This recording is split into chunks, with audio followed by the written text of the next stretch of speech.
Stay on.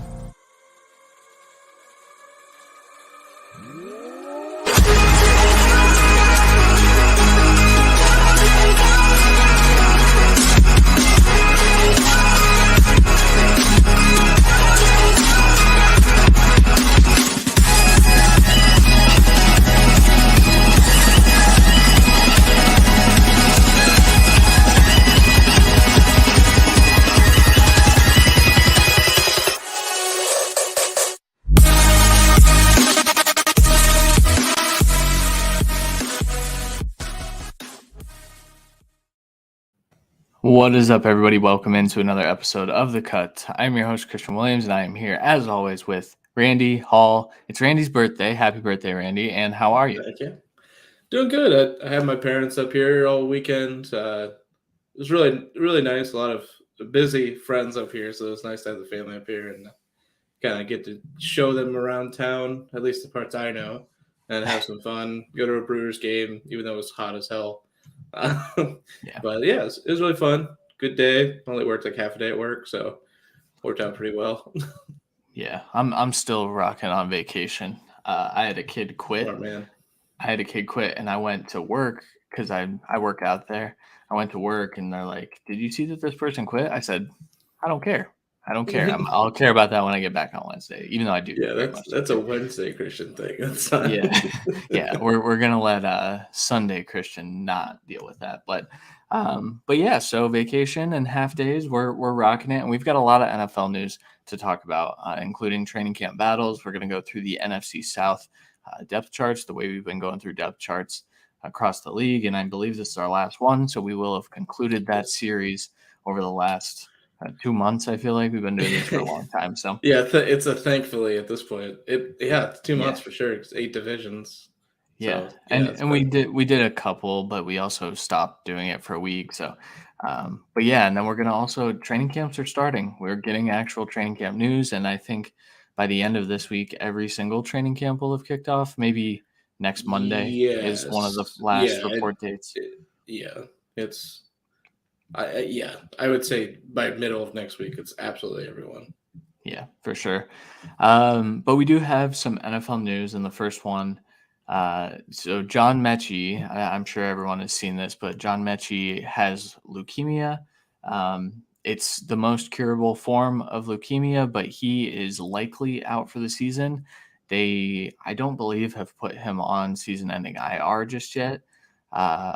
No. I don't see them necessarily doing that either.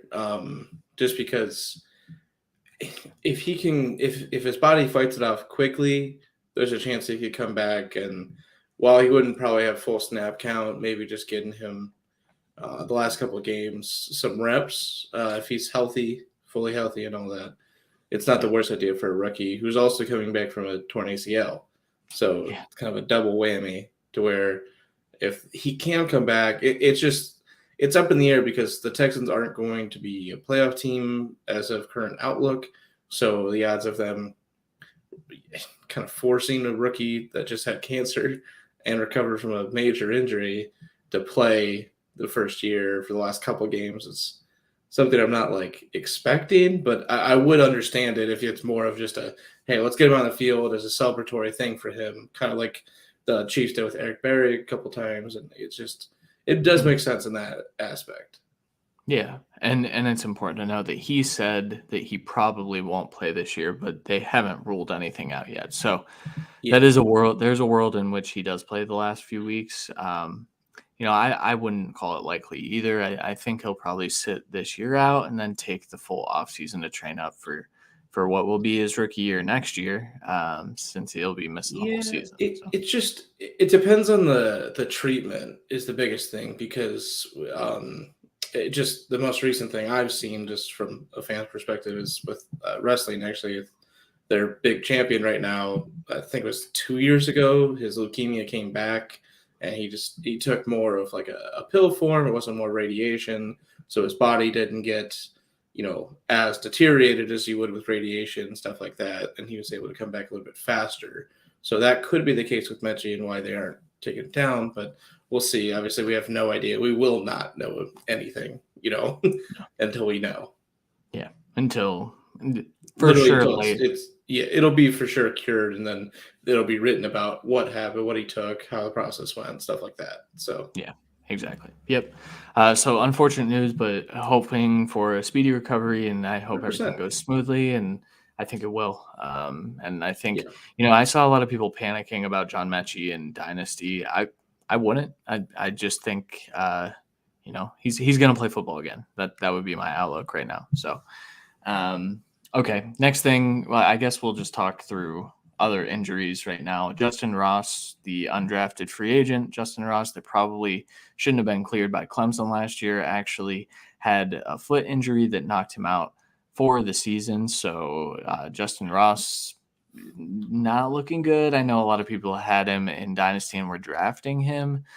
Um, this is a bummer. I was kind of hoping that he would make the team, and I was hoping that he could get on the field a little bit. But it's been his whole career has been derailed by injuries. So Yeah, um, he'll still make the team because this won't take up a roster spot now. true. But Yeah. the only bright spot of it is it's a completely different injury. That's that's the Right. only bright spot. It's so it doesn't necessarily say anything about career length or career prospects, but this is the year that it would have been nice to be able to at least rotate on the field and show what you're worth with kind of the up in the air, especially contract wise, with his passing core of the Chiefs. I think he had a chance, probably not to break out, but to be a steady contributor and probably earn a spot on the team more than anything, just because he is a sure-handed, steady route runner type of guy and a little bit more of a jump ball at times. I mean, he was a consistent option a lot of the times. So I think he could get back to that, probably a little bit diminished role than we could have saw in college or what the prospects could have been. But we'll see. I am hopeful because it's a completely different thing. That's the only thing. Because if it was Yeah. back again, it would be not even me caring about fantasy. It'd be me, okay, dude, you got to retire. Like, Yeah. Exactly. Yeah, it's a bummer. I mean, Justin Ross was supposed to be Jamar Chase before Jamar Chase. He yes. had an insane freshman year. It was going to be a generational talent at the position, and then injuries kind of took hold of his career, and now he's not going to get to work out for a whole year, which might actually be good. Maybe the rest on the neck and stuff. Maybe in the long run, this is better for his career. Yeah, So we've seen slightly similar projections from Mike Williams in the past, where a lot of times sitting was really good for him. He still came in. It was kind of very injury prone for the first couple of seasons, but he's now more of a fulfilled and not as injured wide receiver. I wouldn't have him as injury prone anymore. And yeah, I mean that's probably the absolute ceiling for Justin Ross. What Mike Williams is doing right now, but I don't think he gets there ever. But he could still be a very, very relevant person, at least for football. Well, fantasy is a whole different story, but yeah, for sure. And then the last note. So pup lists, unable to perform lists are filling up right now, just and full. Not even yeah, fill it up; they're full. they are full. And I think the first wave of pup lists, like adding to the pup list, is kind of over. I guess when a few more teams report later this week, we'll get some more news. Here's the thing, though. So training camp pup lists and week one pup lists are very different. Yes, All of these players can come off the pup list at any point. So J.K. Dobbins, he's starting on the pup list. Next week, he could come off the pup list and he could start he, practicing. he could come Um, off in an hour. Like yeah, it's right. not even Yeah, like a day by day; it's a minute by minute with yeah. that list. So Yeah, it's kind of like it's like if you open your taxi squad for the whole season, that's what training camp is like. You could just yes, flip people all around, or like in your taxi squad in Dynasty right now, you can be moving people in and out. That is the pup list right now, so don't panic. J.K. Dobbins still has a chance to make it to week one. I think there are a lot of players. J.K. Dobbins is just the first one that comes to mind, but there are a lot of players that could very well, um, yeah, it's a lot of people make that it. weren't even really injured coming into the year too. It's just people that Yeah, are just a little banged up right now, not like coming back from Achilles and uh, ACL injuries, and Right. and the one person that I thought would be on it the most, James Robinson, isn't, which makes it That's what I just was going to bring up hilarious. next. It's crazy. It's crazy to me that James Robinson is healthy enough to practice. That was always kind of what the Jacksonville front office was saying and the coaching staff. They were saying they were thinking he would be back by training camp, and he is. I know a lot of injury focused analysts are saying, well, that doesn't mean he's going to perform. It doesn't, but it's a good sign, right? It's a good sign that he's able to get Yeah, on the it's a field. great So sign. It doesn't necessarily mean he plays week 1, but the fact that he could start progressing towards that goal right, already is the best part. yeah, Because I mean, I think we both had him out for like 3 to 5 games. I can't remember off the top of my head. So I mean, if you cut that down to maybe none or maybe miss 1 or 2, that adds yeah, up. yeah, for sure. All right. Any other news that you want to discuss? No, I mean the NFL Plus app kind of came out only for like mobile Yeah, devices, so it is the stepping stone possibly to NFL taking over Sunday Ticket basically on their own, but that still isn't for sure. That's why it's just a quick mention because while they did upgrade it from last year and maybe all 22 for NFL games a little bit better, and it's just you're really just getting replays and coach film. That's basically it at this point. But it does give you the platform that they might just take everything, and the pricing tiers aren't bad. So if they keep the same pricing tiers, $40 and $80 for a year, and have everything, that would be phenomenal. But there's still better than solid chance that Apple or Amazon takes that role. yeah, I do find it interesting. I started my 7-day free trial, and it functions about the same, which worries me for the all 22, which is not available yet. Yeah, I Um, know there was a ton of problems with that last year. Yeah, it's almost like they copied and pasted Game Pass, and so I said that I was gonna let others test it out before I got it. With my 7-day free trial, I picked the monthly option, so I'm gonna spend $10 for August and kind of see what that looks like. Yeah, And hopefully you could it's watch better. any preseason game you want, though.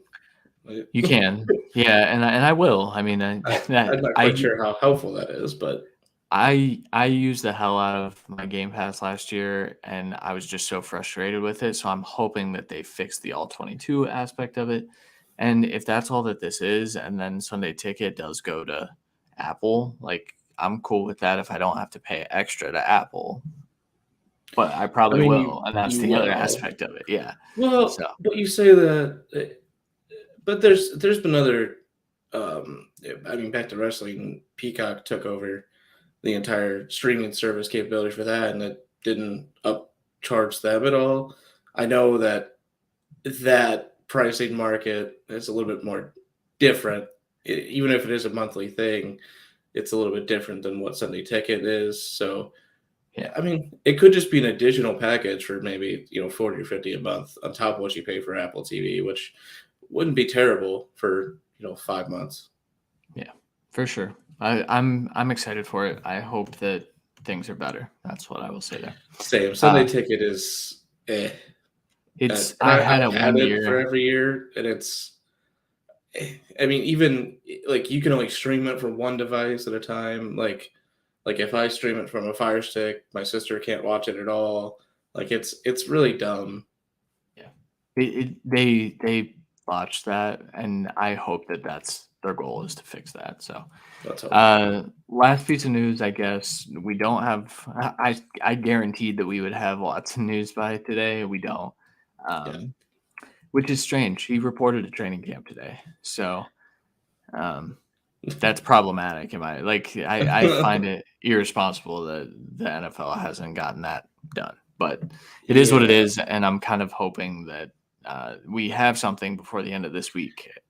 Just yeah. I was gonna say before the end of the month, but that's the end of this week. So uh, let's just hope before August hits here we have full Watson news so we can just move the fuck on. Yeah, I'm so tired of it, man. I'm so tired. Yeah. Okay, let's get over to our training camp battles.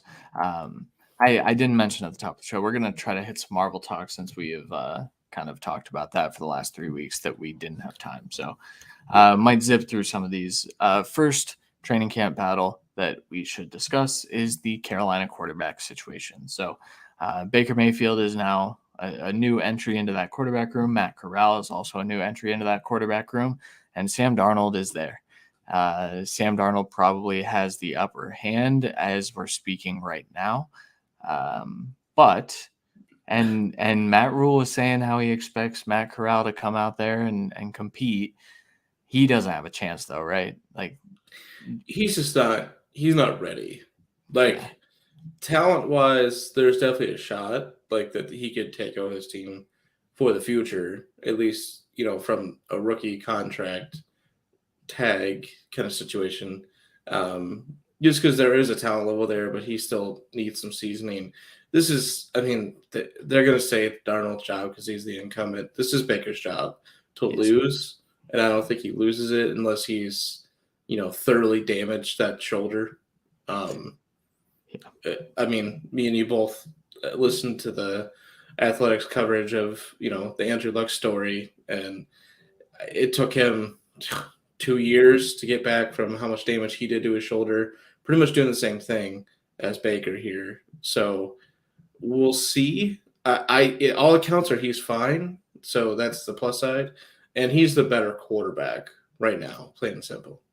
by a lot. He's Yeah, easily the best quarterback in this room. yeah. I think You could get behind the two right now, in my opinion. And we both love Darnold coming out. He's just, if anything, he's a he's mess. regressed. Yeah, he's a He's mess. yeah. I will also say Baker, this is the first offseason in which he worked with a quarterback coach. And so I think all of those footwork issues that we've seen in the past might be on the mend. So we'll see. We'll We see. will see. But he's going to win the job. I've projected Baker for Yeah, 17 games. So yeah. yeah, Honestly, I haven't even projected out the Panthers quarterback room. I don't think I've done any of these three rooms, to be honest with you, just for the yeah, fact that I was like, let's see how minicamp goes. that's fair. So the next one, Marcus Mariota versus Desmond Ritter. There have been some dueling reports from beat writers there early in minicamp, not just rookie minicamp, but like the full team minicamp. It was Desmond Ritter looks the part. He looks advanced. He looks like he's making NFL throws. And then a couple weeks later, it came out that, well, Marcus Mariota still has the lead by a wide margin in this quarterback battle.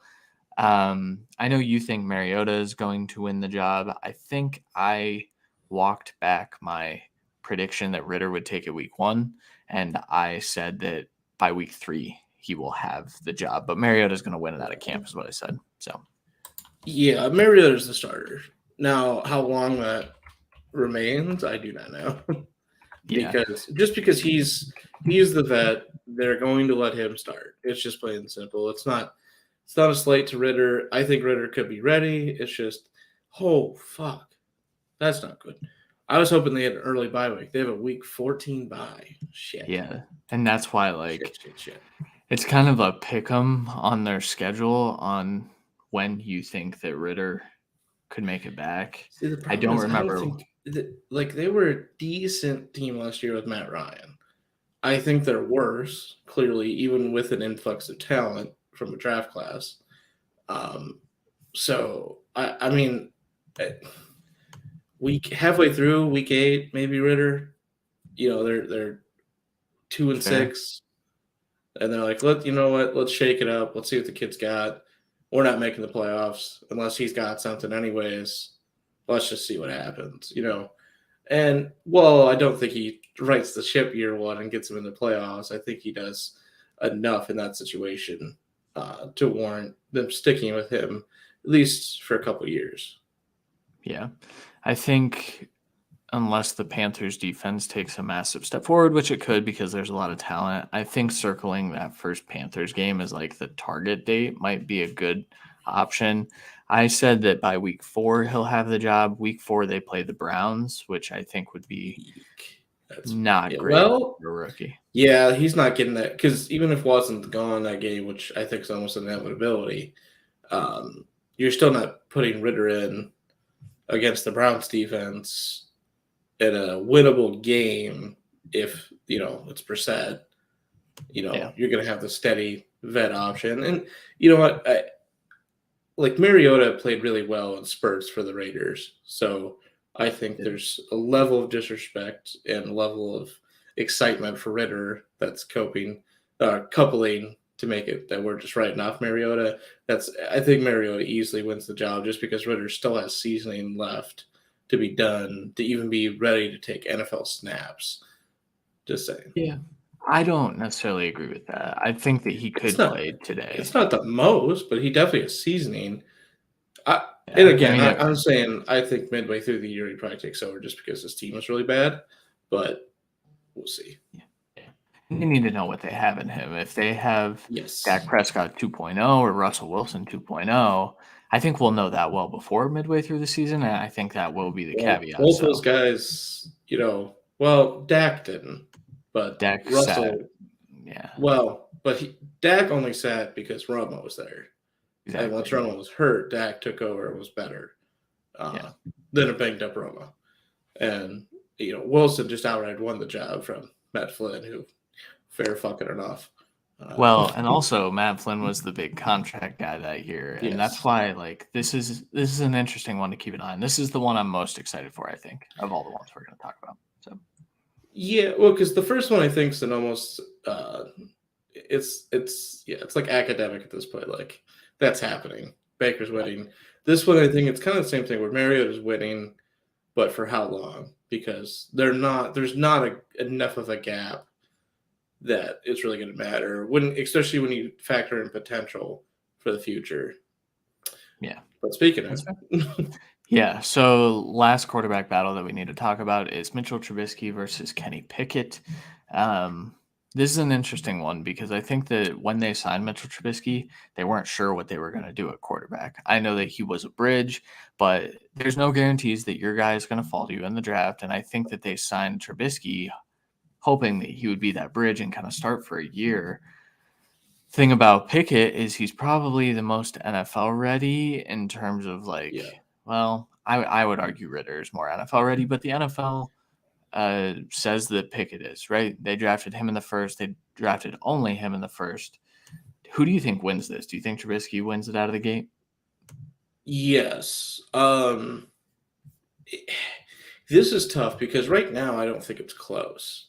And that's because unlike Ritter, where we saw mixed reports and we saw him taking some first-team snaps here and there, obviously he took rookie minicamp first-team snaps, but they're rotating minute times, and it does seem as more of a, let's just show him how it works as the QB1, then we're going to compete fully there. But it is nowhere near that in Pittsburgh so far, and that's why training camp is going to be huge because Pickett's been pretty much exclusively working with the third-team guys. And while that's okay as he's learning the system, now that we're in training camp, it's either they're competing for it or they're fucking not. And we obviously right now we don't know because it hasn't really we don't know yet. But I think they should have him compete because I don't think Trubisky's bulletproof enough to just let him take all the first team snaps and have Pickett on third team. That's pretty ridiculous to me. Even if you do think he's not ready day one, but then you run into the problem of Trubisky's in a new system. If he doesn't get all the first team reps, he's not going to be fully ready. So we'll see how they play it. And I do think Trubisky takes it. And the difference here is they're going to be at least a 500 team with Trubisky. Just because this defense is phenomenal. You have a good running back. You have great receivers, great tight end, a better line. We'll say that. And at least the same level of quarterback play coming here, if not easily elevated. I mean, Ben had noodle arm. There was definitely times where his IQ carried the offense. So we'll see if they can kind of compete on that level.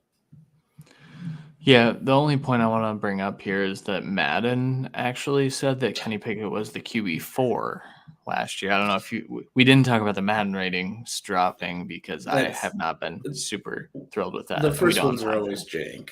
They're They always jank, so I'm good. But they had Ritter as the QB1, Malik Willis as the QB2, and then they had Pickett QB3.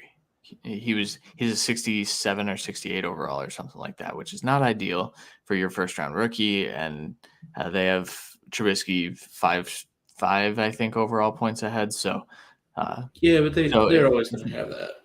Yeah, if Madden's any indication, Kenny Pickett sucks. No, I'm just kidding. No, I think this is a mid-season switch as well. I think even if Trubisky plays well, I think they're going to need to get Pickett on the field. Or, I mean, the history of quarterbacks that have sat their full rookie year and been good, the following year is not great. We look at Jordan Love; it really doesn't happen all that often. Patrick Mahomes even came in the last week. What's that? The Steelers have a week 9 bye and come off facing the Saints. Not ideal, well, but they face the Saints in week 10. Sorry if that was confusing. That's not ideal, but you know what? Sink or swim, buddy. Here you go. At least it's right in the middle of the season. Yeah. I mean, the Saints aren't – I mean, they're not scary. Secondary-wise, they are. And they still have Cam Jordan. They still have Marcus Davenport. Davenport, yeah. It's more just, I mean, Lattimore. Yeah, they've got everyone. Dude. CJ Johnson or Gardner Johnson. Oh, Jesus. That's Marcus May, right? Yeah, they signed Marcus May. And Honey Badger. Yeah, they're legit. And a that would be a terrible game. Who played better than most expected last year. So that's they're legit. That would be a not so great opening game for Kenny Pickett, but that might be what happens. I mean, it depends on where the Steelers are at, I guess. So, okay. Any other quarterback notes before we move into the other battles? Cool. Okay. First running back room that I want to start with.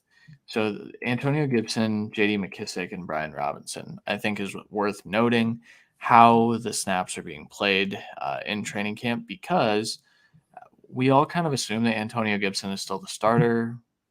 I think that's a good assumption. I think he is very talented. I think he's easily the best back here. They drafted Brian Robinson in the third, and then they also made it a point to bring back J.D. McKissick after he had already kind of agreed to terms with the Buffalo Bills. So the role for Gibson might just be kind of strange. Kind of like the Miles Sanders role last year for the Eagles, where it was like he gets the low value touches, he's playing in the 20 to 20 range, and then after that it's other people. How do you see this kind of shaking out, Randy? That honestly, unfortunately, is probably the most realistic option. But it really depends on how they view Brian Robinson and how he plays, because from his tape, I don't think he even deserves to be in the conversation. And he also didn't deserve to be a third-round pick. So that's just our take on him. And, Gibson took a majority of snaps from McKissick last year. It's just McKissick had some high-value 2-minute drill and high-value third-down snaps that kept him alive for fantasy, but he was definitely better the year before. Now you add in a third mouth to possibly take goal line touches, or, maybe it's just, 3rd and 1 touches. The role could expand or be very narrow, so we really don't know. I think Gibson is clearly still a starter, but having the third head possibility as well as a goal line possibility taken away from him that wasn't there with McKissick is definitely scary. And Miles Sanders from last year with maybe at least a couple touchdowns does seem like the more realistic option right now, which sucks. It does. But you know what? I have confidence in my eyes, and I know that Brian Robinson is not that good. He's not that good. He can fall forward for 2 yards. He can, and I think that He did learn how to be agile in short bursts last year more than he was before, but it's not enough. Like at the NFL level, it's not going to be enough. He was a day 3 prospect, so it No, is what is it. What's that? people act like he is like a fucking burst one cut back, and it really bothers me Yeah, because he's he's not just that. not. He's not that. It will be interesting to keep an eye on, and this is one of the rooms that I want to keep the closest eye on, I guess. Another one. So I guess we'll go to your Raiders. Happy birthday! Your Raiders have a big like running back weird backfield going on, and there was a report yesterday that said that they are full fledged heading into a committee. Yeah. Beat writers often get this stuff wrong for what it's worth. Like they're making predictions right now based on what they're seeing, but based on Josh McDaniels and kind of what we know, I do you think Jacobs is still the leader of this committee, and do you think he gets those high value touches that we kind of need him to have? Yes, because there's always a leader of the running back room. Now, is it like a by this enormous margin? No, but there's always a leader of this room. So for that, like Jacobs is still the leader. I mean, look at last year, Damian Harris. There's a lot of touches from other running backs, and he still had 15 touchdowns and a lot of yards. So I think that's definitely, I don't think Jacobs gets 15 touchdowns or anything like that, but he's definitely is a high touchdown volume type of guy, especially in this high touchdown volume offense now. Even though it was already, but now it's increased to tenfold with a top receiver, so he can continue to be the lead dog easy. Like people are overconfident in Zamir White taking too many touches, just like they're overconfident in Brian Robinson, just like they're overconfident in everybody the fuck else. They're very confident that every rookie right now is taking all these touches away from everyone else. And I mean, I heard today even, just, oh, well, if they want to know what they have in Zamir White, they have to give him the bulk of the touches. That's the dumbest thing I've ever heard. That's not how this works. No. You earn touches in practice and training camp, and you get a couple touches and continue to earn touches on the field. Josh Jacobs will not lose touches because of that. If anything, it would be, oh, fucking hell. Drake, Bolden, No. Abdullah, Kenyon Drake. Drake, yeah. Drake would be the one losing Yes. touches in that scenario. Yeah. But, yeah, Jacobs is still clearly the lead back. Yeah, I agree there.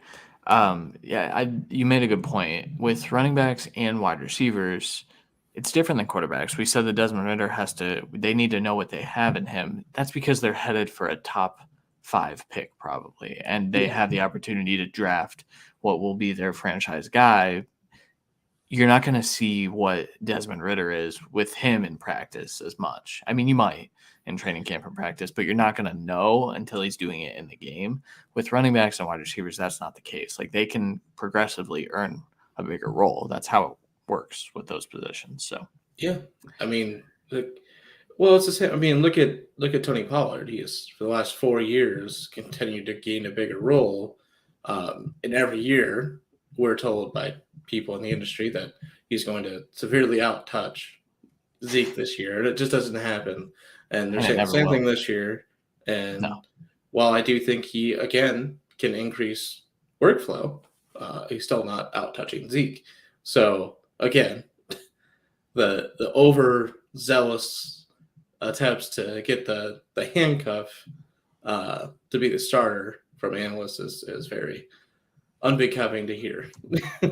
yeah, and that's actually a good transition over to the Seattle backfield. This is more of a battle, I think, but it is. So Rashad Penny is there. He had one of the most dominant stretches over the last few weeks last year of any running back in the NFL. Yeah, like really ever. Yeah. I mean, he was averaging a stupid amount of yards. He was efficient. I actually rewatched one of those games with my 7-day free trial of NFL Plus, and he was running like Nick Chubb. I'm not even joking when I said, oh, that's not Rashad Penny that I know that gets hurt every other play. They drafted Ken Walker in the second round, and a lot of people project Ken Walker to kind of be the starter. How do you see this playing out? Do you think that he does kind of overtake Penny as the year goes on? Do you think that he wins the job out of camp? I Or don't see him winning is the he the job at backup? camp. I agree. And I don't see him as a backup necessarily either. Um, Penny as a starter, as a healthy competitor, because let's not forget who he plays for. And Pete Carroll is, you know, he's the Terry Francona of the NFL. He's the most loyal guy. Even if you're dog shit at this point, he's going to keep rolling you out there because he's loyal to you. So Penny is not that as of late. And if he's healthy, he's going to get anywhere from 15 to 18 touches. And that, by the way, that 20 plus touch a week article, that clip that they took, that's what the article actually said. So Yeah. In those 4 games that he had, he did get 20 plus carries. So they know with that kind of volume what he can do, and that is the game script they want to have. Is it realistic? No, but at least early on, I think he can continue to dominate. And all reports out of camp are the 2 rookie tackles are absolutely dominating. And so with that, and both guys we loved, obviously, but Yeah. with I'm happy that, with that. with that happening, Penny will not be losing the job. Can Kenneth Walker continue to get more touches? Yeah, but you're basically saying, well, we don't think Penny is going to get 15, 18 carries because they're going to be a negative game scripts, but we think Kenneth Walker is going to continue to take touches. I mean, I don't see, if we're not increasing the running total, how are we increasing Kenneth Walker touches unless we're cutting Rashad Penny from the list, basically, which might happen with an injury, but we'll see. And there could be a time where that happens and Chris Carson's ready to come back. And then what the fuck happens? So for me, the fact that Kenneth Walker in redraft is still going before Rashad Penny is wrong. Yes. If you put them back to back, I would still say it's wrong, but at least I would be okay with that because you're taking the upside of what we both probably view as a better runner on paper, but what we saw from Penny that stretch last year, not just the yard total, but actually the vision and the footwork and the burst and just agility and everything, and really a little bit of downhill prowess as well, which you don't see from injury-ridden backs. He was better. He looked like he was at the end of his rookie contract and has progressed as a running back. So I'm very happy to be taking him where he's falling right now, and I'm very happy to pass on Walker. Yeah, he looked like one of the best running backs in the league. And if 100%. if that form comes back, then Ken Walker was just a terrible pick. That's not going to win the job. They're going to extend Penny. And then I think that this is a rebuilding team of sorts. So if Penny does keep up, let's say, I mean, he's not going to have that pace. Let's just be forthcoming. But even if he can keep up like 80% of that and just look the same and just not have the same numbers, because it's just impossible without Russell Wilson. It's just impossible. But if he can be about 80% of that, then he might get priced out of Seattle. And then Walker is the good pick because I do think Walker is the future of this backfield. It's just Penny is the now. For sure. We don't have time to go over like all of these, but Kareem Hunt versus Dearness Johnson, I think that's a worthy discussion because of Kareem Hunt's cap hit. So this isn't an on-field competition. This is a GMC look at competition because I think I'll speak for you for a second here, but I think in both of our opinions, I don't think both are on the roster day one. I think one of these guys is going either for cap reasons or we keep Hunt because, he's a good fit and him and Chubb are actually friends and apparently the only person Chubb will talk to. And then Dearness gets you a pretty, relatively high value for running back pick compensation or, a valuable replacement after someone gets hurt. I just think one of these guys will be gone by the end of training camp with the addition of Jerome Ford and last year's pick at Felton. The room is getting just too crowded.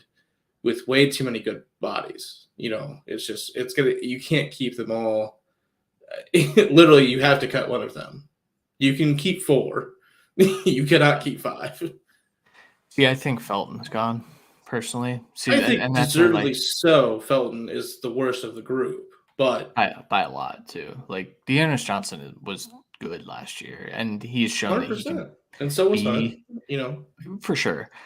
I think if they're looking at like if Chubb goes down again, what do we do? If Hunt's also hurt, are we gonna turn and give it to Jerome Ford? They probably could, and he'd I was gonna probably say be I good think he enough could.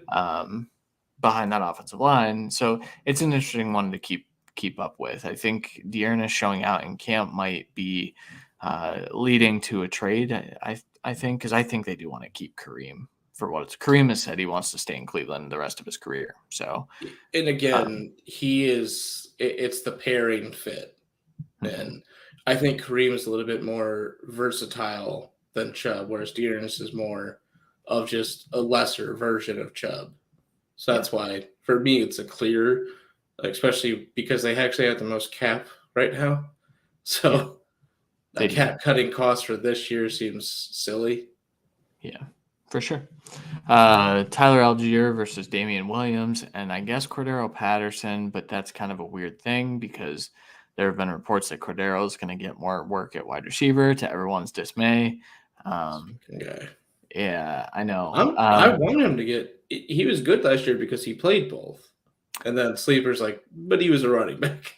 But we got Debo at wide receiver. What the fuck is going on? Yeah, it's so strange. But anyway, yeah, so there was a report that Tyler Algier could take over the starting role, but before the end of the season. That's a big projection. I don't think that he will be the starter. I think that Cordero is going to be the starting running back, technically, with Algier getting meaningful carries. I think that whoever is on the starting lineup on Sunday Night Football saying their name doesn't really matter because I think they're going to need it back like Algier. So this year doesn't, fantasy wise, this year doesn't matter for Algier for me. Like, because I think if it was more of a dynasty piece, he just needs to take the role. So when we're running into camp next year, they're not drafting another top end running back. They're letting Algier take the role as this team continues to grow under its new leadership, basically, and he could be the running back of the future because he definitely has 3-down upside. So I think this is a place where he can thrive. Damian Williams we need to see the camp battle between them two more than anything to see if Williams earns touches early on or not. That's what we got to watch. Yeah, for sure. Devin Singletary versus James Cook. This isn't really a battle. I put it on here just to say that Devin Singletary has received every single first team rep thus far. He's the starter. There is no battle. James Cook might get some receiving down work, and that's cool. He might get the Zach Moss role from last year. So Zach Moss is probably getting cut for what it's worth. Yep. Sony Michel versus Raheem Mostert. Raheem Mostert did get cleared to go today. I think this is worth noting. I think both of them make the team personally. I think it could be them versus Gaskin to make the team, I guess, because there's not a whole lot tied to any of them. But I do expect one of Michel or Mostert to lead the team in carries. And I think personally it's Michel. I don't think that happens, but I know you're I think more one of the two have a fantasy relevant role is what I'll agree with. Fair. Yeah, that's fair. Marlon Mack versus Damian Pierce versus Rex Burkhead. Yeah. We talked about this last week, so don't need to really dive into that. Travis Etienne versus James Robinson. Kind of worth noting at this point. We kind of went over it last week as well. Robinson being healthy means a split backfield. Yeah, that's for sure what it means. Yeah, and that's what Doug Peterson's going to want to do. All right, let's move over to the wide receivers. So the first one we'll start with is Kansas City. It's the hardest room to project. We've kind of talked about it already, but Marquez Valdez-Scantling versus Juju Smith-Schuster versus Sky Moore versus McCall Hardman. We need to see who's starting. Right now, Hardman's projected as the starter over Sky Moore. Sky Moore has been showing out early in camp. He's been one of Mahomes' favorite targets, which shout out to us for having Sky Moore ranked really highly, although everyone kind of did by the end. But who do you think kind of takes this? Are these the three starters by the end of the year? These are the three starters for me. Yeah. Okay. And I think Sky is the third, at least to start the year, just because he's the rookie. You paid these other two guys. I think one of them sticks around for the next patch and the other doesn't. So I think you kind of flesh that out. I think there's a better chance that, ironically, just because I think Juju is probably a better receiver, I think MVS is a better chance of sticking around long term, just because of what Sky can bring to the table in the slot as well as outside. I think Juju isn't kind of going to be hopping around teams again. Yeah, I agree with that. I do think Hardman does get a role for what it's worth. So for what it's worth, I have Juju as the target leader, I believe. I just think he gets fed early and often, and then as Sky builds his role to equal out with MVS in my rankings, I think he takes over a little bit more of the slot, and they realize Juju is a replaceable piece with Sky, and MVS is a more weapon in this offense as the outside than Juju can be. Yeah, for sure. I don't have a whole lot to say about that battle because I would love to see Sky win and be the wide receiver 1. 100%. It'd be the funnest outcome. It's just I just don't see it. For sure. Okay, so the Browns wide receiver room, I don't think there's a whole lot of fantasy value here until Watson's back, for what it's worth, whenever that may be.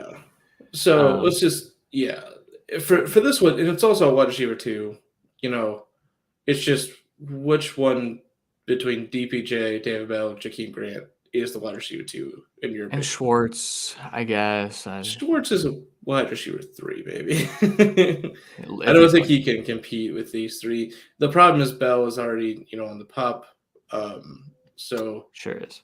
Unfortunately, even though I think talent-wise he should be competing in this, I think he might be out for now. Yeah, I think Peoples-Jones probably wins this to start, but he's not very good, man. I don't think Peoples-Jones is very good. So I don't think I'm not sure we've ever seen him develop.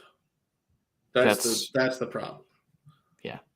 And heading into year 3, that's problematic. Year 6, really. We saw him kind of break out as a freshman in college. It never really progressed since then. Yeah, it's not great. I think once David Bell's healthy, I think he does earn the wide receiver 2 role for what it's worth. Agreed.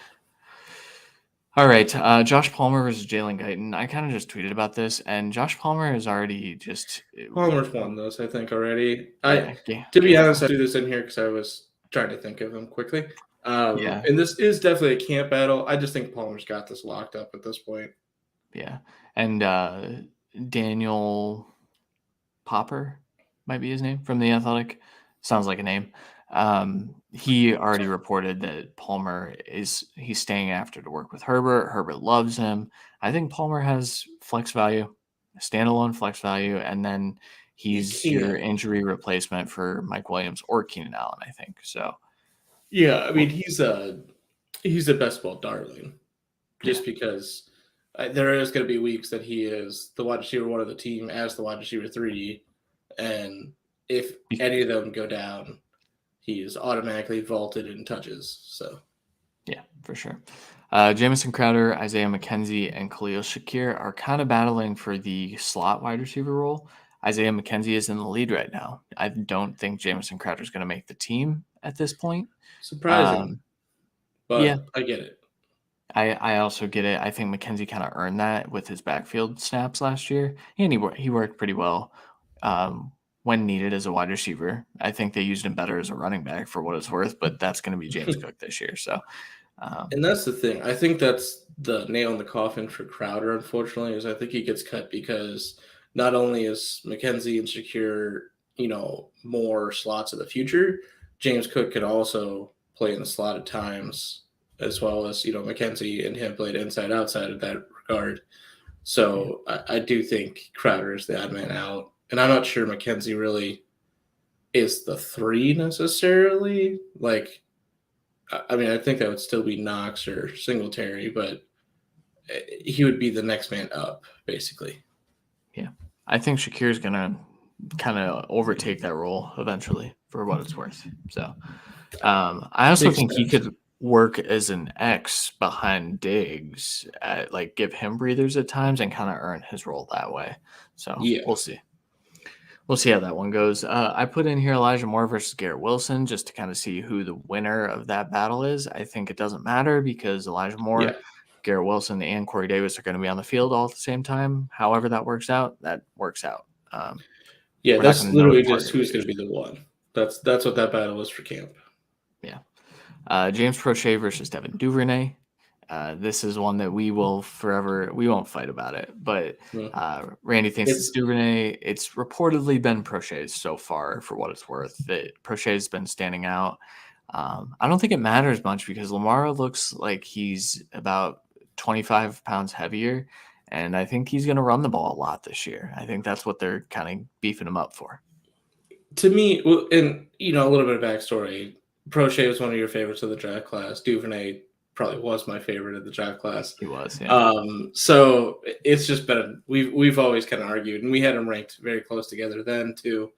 To me, for this battle, I'm just looking at my eyes, and with Lamar out there last year, Duvernay kept increasing his targets, just plain and simple.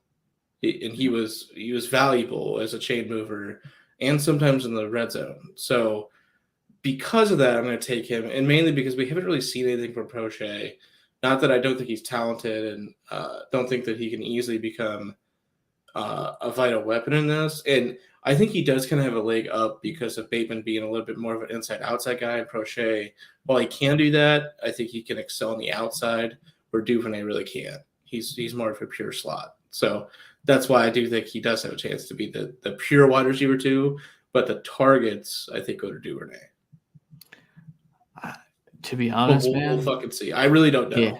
To be honest, I think both of these guys could be off the field quite a bit, and they run Yeah, 13 that's the personnel a lot problem this year. because they just drafted another 16 tight ends. So Yeah, they two drafted. of which could line up outside. Yeah, and if Nick Boyle does have anything left, they're keeping 4 tight ends on the roster. Either way, 100%. that could, if Nick Boyle has something, because I think Nick Boyle's getting cut. I've heard his knee is pretty much toast, but if they could keep 5 tight ends and then roll with like 4 wide receivers on the whole team the whole year. I think that's a realistic outcome. So Yeah, which both these guys would make the team in that aspect, but we'll see. it would. Yeah, they would. Broncos. I think it's worth noting. So we know there's a Sutton and Judy battle. We're not going to know that, obviously. I think what's worth noting is Tim Patrick versus a guy like KJ Hamler, who offers a little bit more speed, a little bit of a different flavor for Russell Wilson. We've seen Russell Wilson really like his speed, wide receivers, smaller guys. He targets them downfield. I think it's worth noting KJ Hamler should probably have an eye on him, as I don't know who he's battling with at this point. I think Patrick, maybe Judy, maybe even Sutton. I think It that would there will be be a role for him. it would be Patrick because Judy is a little bit more of a speedster too deep. He is. At least route running wise, he gets open easily deep. Yeah. So again, it is just very easy to cut and paste the last scenario and Sutton's DK, Judy's Lockett. Well, both were favorites. Like both were favorites in different games. Both got used for different schemes. The more consistent option, I guess, was DK, but Lockett had the better games. And I think Judy has the talent to be more consistent and have those big games. But I agree. I don't think us fully arguing over them two is really going to do much. It's more, I think Hamler does have a chance to rise as the wide receiver 3 just because of a little bit of a different skill set, like you said. And it's worth noting, I don't think this team's going to run a lot of 4 wide receiver sets. No, And so probably none. They're exclusively going to be doing 2 or 3 wide receivers because they have 2 tight ends that they love. So yeah, I think which Yeah, is we could just transition. We have here James Washington versus Jalen Tolbert.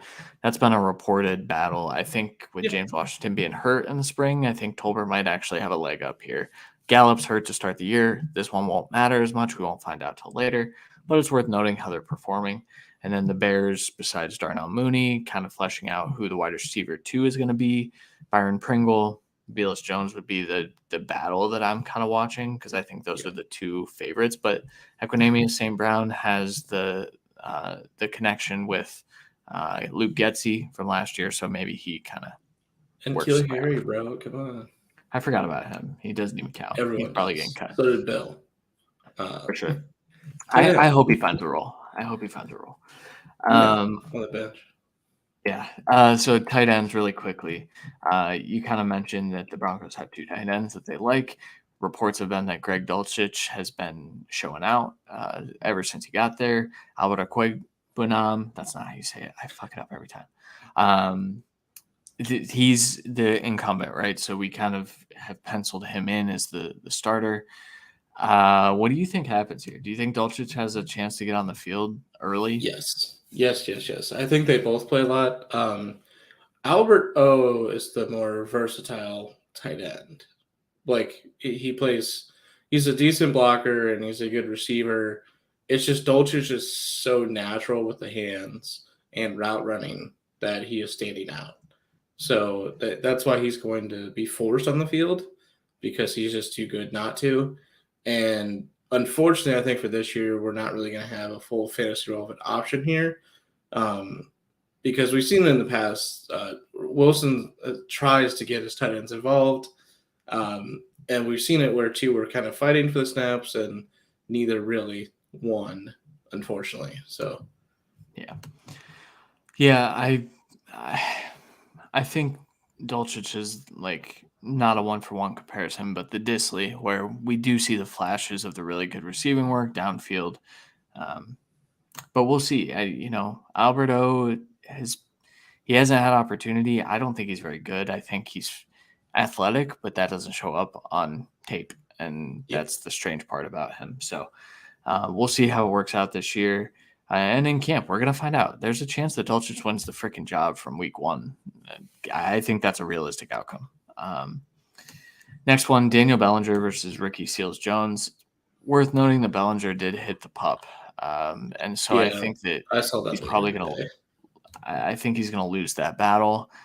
But I think that's a guy that could win it, week 5, week 6, week 7, whenever he's kind of been practicing for a while. And then lastly, CJ Uzama and Tyler Conklin. Jeremy Rucker went on the pup as well. And so I think it is just down to these 2. There's a chance the Jets just run a ton of 12 personnel as well and keep, Garrett Wilson, Corey Davis off the field. Seems a little strange, but signing 2 tight ends and drafting one is a strange thing to do. So yeah, I think Conklin will be the more proverbial starter with Uzama being schemed up touches. Yeah, they have versatility. They can do a lot of different things on offense. I think week 1 comes around. I don't think it matters who's starting because I think that they're in there. Okay. Yeah, really quickly. So do you want to push the NFC South stuff to next week? Do you We think can? Because we went really long on these. We added a ton of training camp battles. So I think what we'll do is we'll just pause the NFC South talk. We'll come back to that next week. We'll couple that with something. I don't remember what we have in store for you next week. We'll run with something. We did cover a couple of these as well at different position battles. So giving a slight break to go through them a little bit more in depth next week is fine with me because I would like to. I mean, we can't do a whole another segment right now. So no, we take a half an hour on these. So, but we do have to do Marvel talk, and that's kind of part of this. So, So that'll do it for training camp battles.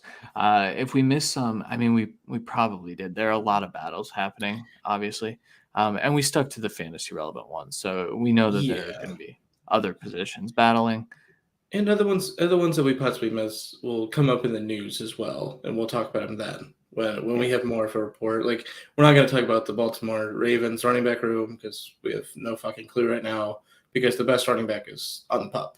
So Yeah. Mike Davis, baby. It's Mike Davis. And I don't want to talk about Javonte versus Melvin Gordon. So no. Yeah, there are camp battles that are important and will kind of change the way you draft your fantasy teams, and then there are camp battles that are just this is kind of like Cortland Sutton versus snap Jimmy count G. battles really is what. And even then with some positions that stuff doesn't matter because they're going to be on the field together. It's just determining who the favorites are. But like you said, we'll talk about all that stuff in the news as it comes up. There will be more news. Now we're in training camp now. There will be tons and tons of news. A lot. So, unfortunately, a lot of it injuries, but yeah, that is a bummer. All right, let's get over to Marvel talk before we get out of here. We kind of went over quite a bit, so we've got like 10 minutes. We can dive into all the Marvel stuff. First thing, Miss Marvel. We didn't get to talk about anything Miss Marvel for like a month. First thing, spoiler warning, we will talk about stuff. So if you haven't watched Miss Marvel, if you haven't watched the new Thor movie, that's probably about it. I mean, the other stuff we might talk about, you don't really need to have seen. So just in case, stop listening, and we'll kind of, as we transition, if you've watched Miss Marvel, not Thor, we'll say what we're talking about, switching to Thor here, just so you know, out of fairness. Yeah, for sure. You watched the Miss Marvel finale, obviously. Oh, yeah. So first thing I want to give my quick review. Miss Marvel, I raved about it. First couple episodes, loved it. Was all the way in. It slowed way down to where I was like, man, I have to watch Miss Marvel this week. That sucks. I get it. There was a backstory. They needed to get to it. That's kind of what this whole phase of everything has been, in my opinion, is just kind of like building it again.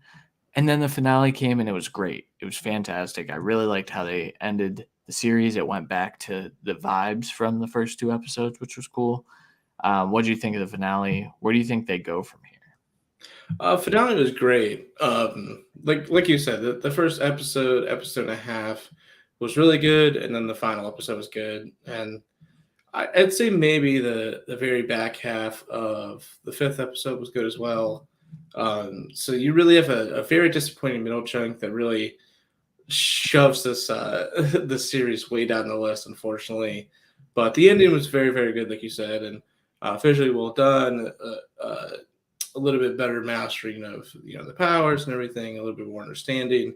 It was all just really well done, in my opinion. And where it goes next, I mean, I think it's the same thing with with Hawkeye, with Kate Bishop, where we saw this growth and this learning and really getting to see the skills be given to the next level, and we're at a standstill. And I think we're going to be the same part until we get to more of a young Avengers, to where this can actually be used.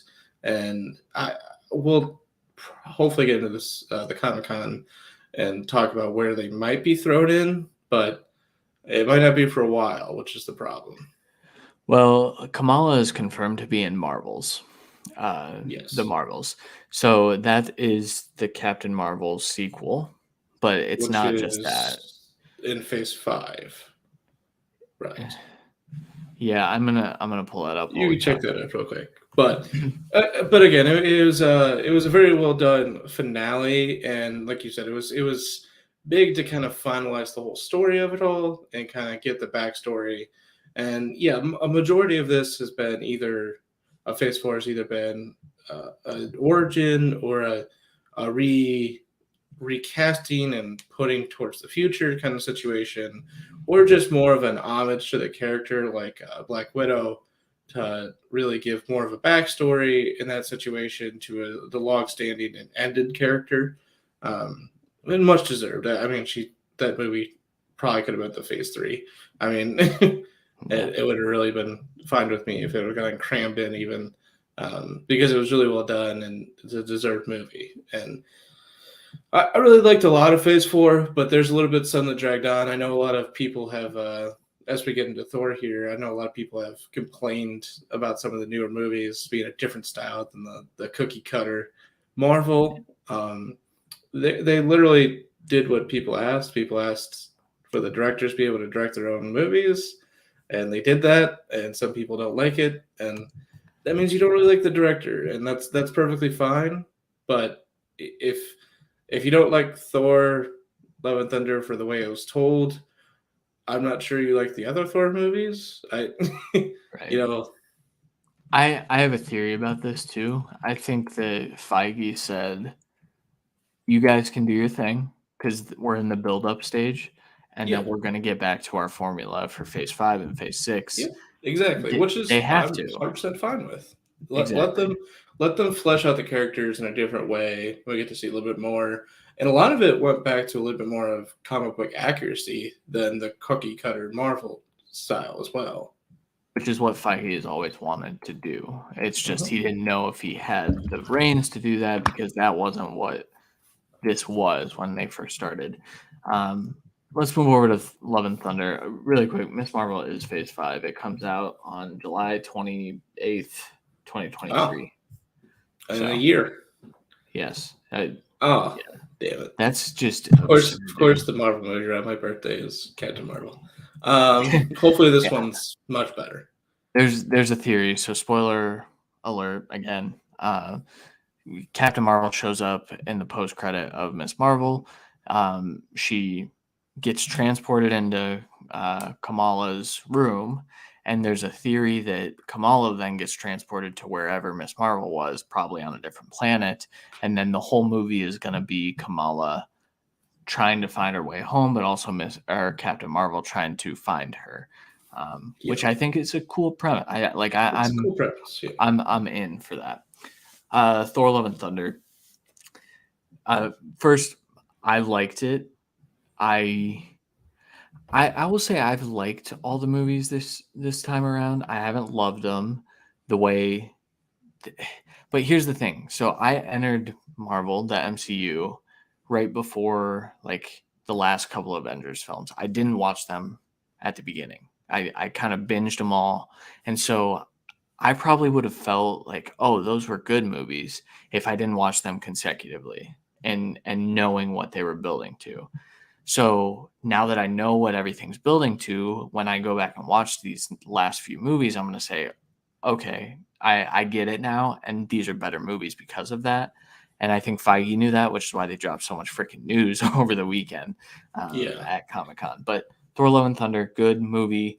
I had VFX issues. I think I'm going to always have VFX issues now because I know that Marvel sucks at paying their creators and stuff. I hope they fix that soon so that the VFX are good. Um, but good movie, funny movie, probably the funniest Marvel movie ever. yeah. Up there. Well, no, because technically, in canon, Deadpool is Marvel, so I'm gonna give that the edge there. Yeah, yeah, That you kind of got to. yeah. uh, Speaking of Deadpool, they didn't yeah, announce anything about Deadpool, but go on. that was kind of pre-announced though that It, Deadpool 3 was coming, and you yeah, they know did. different stuff with that. So, but Thor: Love and Thunder, I would say it was very very good. I definitely liked it. It's close to love. I mean, it was probably I would say it's probably my second favorite of this phase. Obviously, Spider-Man: No Way Home is taking the cake, no matter what there. But this was really good. It was very well done. Definitely in the same, character vein as all of Thor has been. A little bit more comedy driven, against maybe like Dark World, which was trying to be a little bit more serious and didn't come across as well.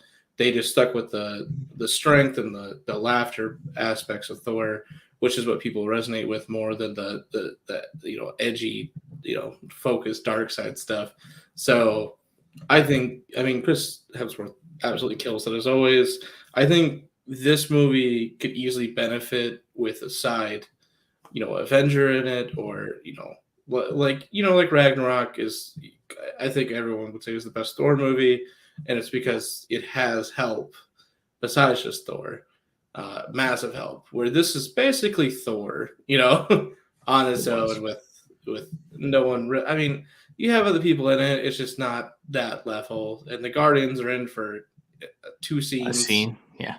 Yeah, they're gone, and I mean, even Core takes a little bit of a downfall. It isn't really in a lot of it, besides just being at the back of something. So it was really tough in that aspect. I mean, he had to carry it a bit, but it was really well done. I liked a lot of aspects of it. I liked the. I know a lot of people complained about the silliness of uh, Stormbreaker being jealous the whole time, but I thought that was fucking hilarious. Yeah. I Just the laughed the little first like 3 times, I think. yeah, the sixth or seventh time I think was a bit much, but the first three were absolutely hilarious. It's just like They were great. slowly appearing and turning towards him and turning away. It's just It it's was good. fucking gold. And the And goats, dude. the goats are Yeah. fucking hilarious. I I literally laughed went. every time. Me and a sweet, a rotational guest here. We went with our couple friends here, and the one she said that she, paid $16 and probably was going to take a nap in between, and then the goat started screaming. I'm like, she ain't fucking napping at all now. Take that, but they were a good comedy relief and just kept adding to it. It was annoying, I thought, the first time, and then it got funnier, which is the opposite of the Stormbreaker thing. Yeah, But it's it true. was just it was very well done in my opinion. I think it was a good conclusion to the Jane Foster, at least until the end of Thor. Yeah. That I don't think she's coming back from Valhalla. So in the No. end of Thor, we'll see probably a connection between them and his family and Handu and everyone at the end, which will be nice. But When do you think Thor's gonna die? Because we know now he's gonna die, right? Like yeah, they he's showed gonna die Valhalla. 100%. But it's very weird because in most comics he just lives for a very very long time because that's what Asgardians do. Mhm. So I think there's going to be a lot of. I don't think he really dies. That's the Okay. problem. I think he dies in Secret The Wars. second Secret Wars, In like Secret Wars. a little bit of an Iron Man thing where he's final blow against Kang. Yeah, If but he that gets is to the go big live bad with guy. Jane at Valhalla, which I think will be a Yes. cool ending. So Yeah. Which we but didn't really get, obviously, with Iron Man or Black Widow in their aspects right, of Endgame. So right. that would be nice. Yeah. Also, just the little, barely trying side story of Kor's people mating is just phenomenal. Oh yeah. It is It's good. just so good. You and a good bro, you just go hold hands on a volcano, and boom, baby boy. God damn it. That was good. I like that as well. You mentioned it was your second favorite. It's my third. I had Shang-Chi right ahead of it. I would have those. I would take Thor over it just because I like the comedy a bit Yeah. better. But I'm more of a comedy movie guy, so that's Yeah. that's fair. But I think they're basically on par. And so, Yeah. Shang-Chi was one of the better origin films I've seen. Yes. Yeah, for sure. All right, really quickly, I'm not going to run through like release dates and everything. San Diego Comic-Con Yeah, happened. definitely. If you're into Marvel stuff, you already know this, but it was kind of nuts. They went for the Phase 5 slate. Phase 5 slate starts with Quantumania and reintroduces Kang, or kind of introduces Kang. Well, quickly before you finish, so we still have She-Hulk. Is And Echo on this one, or is it next? next, they Echo's bumped next. it. So we have She-Hulk coming soon, and Black Panther: Wakanda Forever coming in November to finish off Phase 4, and then we go into 5. Yes. And really quickly on that, the trailer dropped for Wakanda So Forever, good. and it's the best trailer Marvel has ever made. It And it looks so freaking good, dude. they So did a good job of not of giving the story without giving the story as well. So I'm very very hyped for it, and that's coming. I mean, I watched Black Panther in theaters, but I wasn't like overly amped for it necessarily, and I was definitely impressed by it. So I'm yeah, expecting good things from this. So yeah. It's gonna be emotionally charged. The whole movie is a dedication to Chadwick Boseman. It's gonna be nuts. rightfully so. So Yeah. So then Quantumania kicks off Phase 5, Secret Invasion, Echo, Guardians of the Galaxy, Loki Season 2, The Marvels, Blade, Ironheart, Agatha, Coven of Chaos, Daredevil Born Again, which is 18 episodes of Daredevil coming back. Just silliness.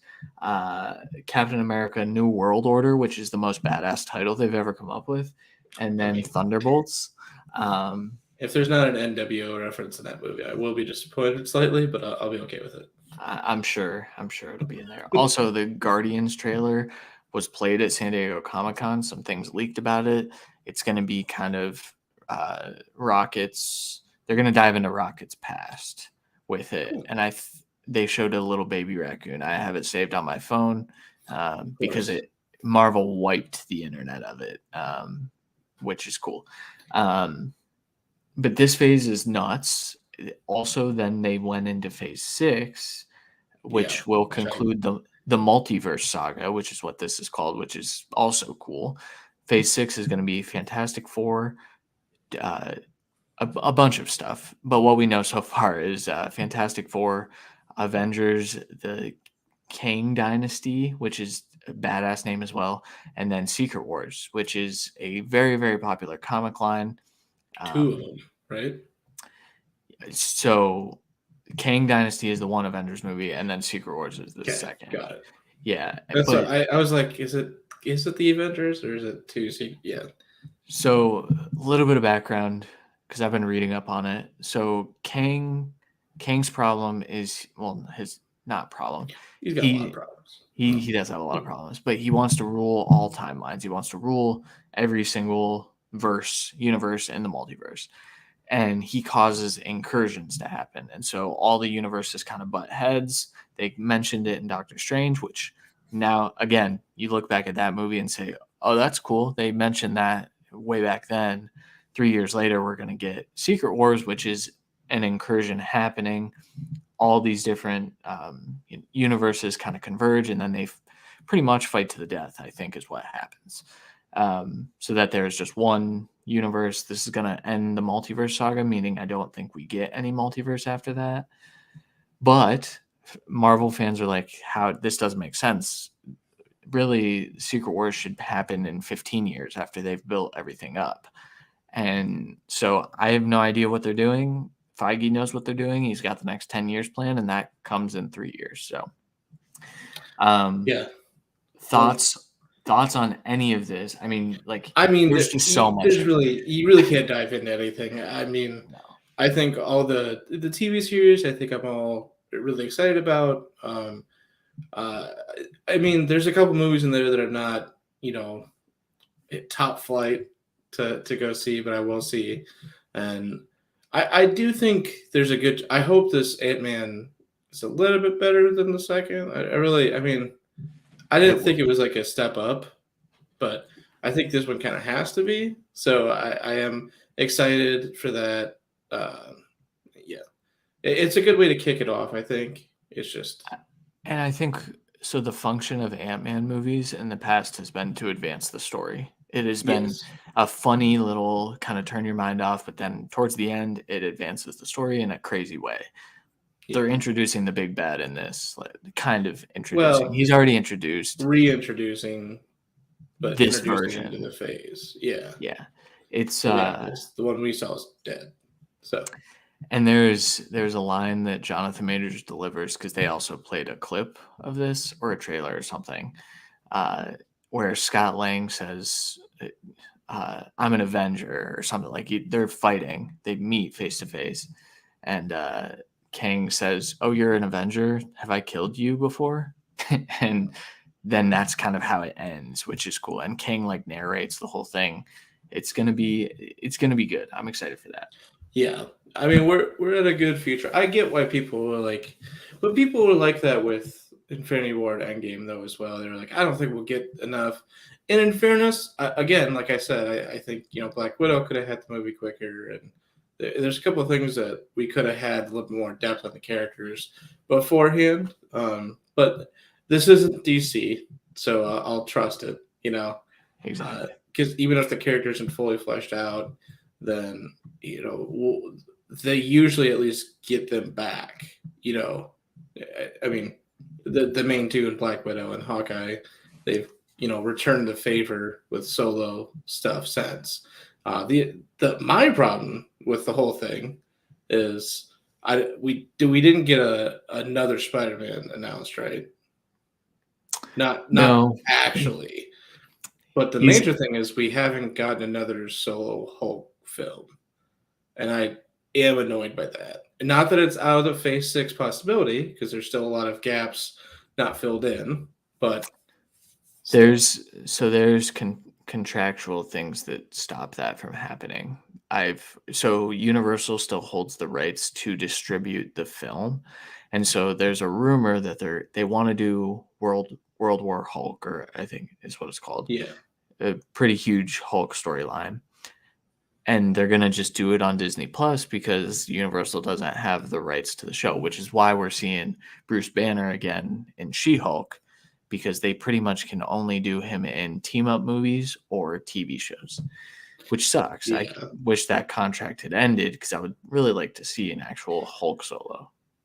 I'm sure it'd be worth a buyout of the contract, just saying. But You'd it think. again, I mean, this Hulk has not got a solo film, and he's Yeah. been one of the most major characters in every single movie and in, sidekick movies, and like he's been a super vital part of this.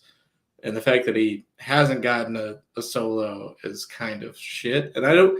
I'm fine with not having an origin. Like, I'm fine with just jumping right to World War Hulk and going more of an Endgame Hulk kind of shit. Um, it just sucks that it might be in Phase 7. That Yeah. sucks. So, and that's another note. Phase 6 is going to have a lot more. It's going to have the next Spider-Man movie, I think. It will. It's just it wasn't announced, which sucks. But if Which it's not final, I'm fine with it. It's just I figured it would be. And also, this was just the taste. They have D23 in September, and they're Yeah. gonna have major announcements there because that's Disney's thing. So Yeah, I I think think we'll get Spider-Man gets announced there. And I would love if Hulk comes with that as well, but we'll see. yeah. And also, Spider-Man has one more like credit, not his own movie, in the current deal. So Tom Holland's gonna be in Fantastic Four. There's no doubt about it in my mind. He'll be in one of them. I don't know what it'll be because it I could. mean, he's got to be in Secret Wars. I feel like, or one of the. He's Yeah, an Avenger. Like he's an Avenger. He yeah. has to be in both of those movies. So I don't know what they're doing. He'll get signed on for those though. Yeah, for sure. But it's just tough because with him going to college now, and obviously in theory the next one is Spider-Man freshman year. That's the theory, Right. which is fine. But it depends where he goes and what happens, and where he goes depends on a lot because of all the new series coming out, like Echo and obviously, oh my god, Daredevil, Yeah, because they've Jesus, already I forgot it interacted. too. I literally kept like Deathstroke. That's not right. Deathstroke. Why am I keep saying Deathstroke? I think I'm having a stroke. Right. It was so bad, but because he's already been in that and he's already shown in that universe, kind of like that similarity, it's just tough. I'm very confused, and there's also supposed to be there's a chance Punisher gets added in, and where does he get added in? How does he get added in? Daredevil's supposed, or not Daredevil. Deadpool's supposed to get added in. X-Men is supposed to get added in. It's going to be tough to see how it all gets added. That's why I think people are annoyed by the Secret Wars, because they're like, you could put another 10 movies before that, guys. Well, and that's my theory is that all of Phase 6 is going to be announced before the end of next year. So we're going to know that Deadpool 3 is in Phase 6. We're going to know that one of the X-Men which movies it is will in be. Phase 6. Yeah. I mean, there's 4 movies a year. They're averaging 4 movies a year and 5 series, I think, is what we're looking at moving forward. So Realistically, you don't need another X-Men movie. Like, you could have a lot of it in Deadpool and then maybe give them a series. And obviously they have X-Men 97, right. but that doesn't really count for this universe. Right. All right, that'll do it for Marvel Talk. We have to go. Randy has to work in the morning. I don't, but I'm going to see Nope tomorrow. We might have a Nope review on the podcast next week. But, I'm down. But yeah, we'll be back next week for sure with the NFC South depth chart breakdowns.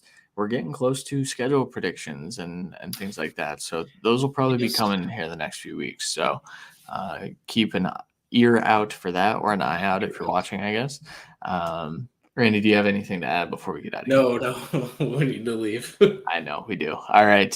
For Randy Hall, I'm Christian Williams. We'll talk to you guys next Monday. Later.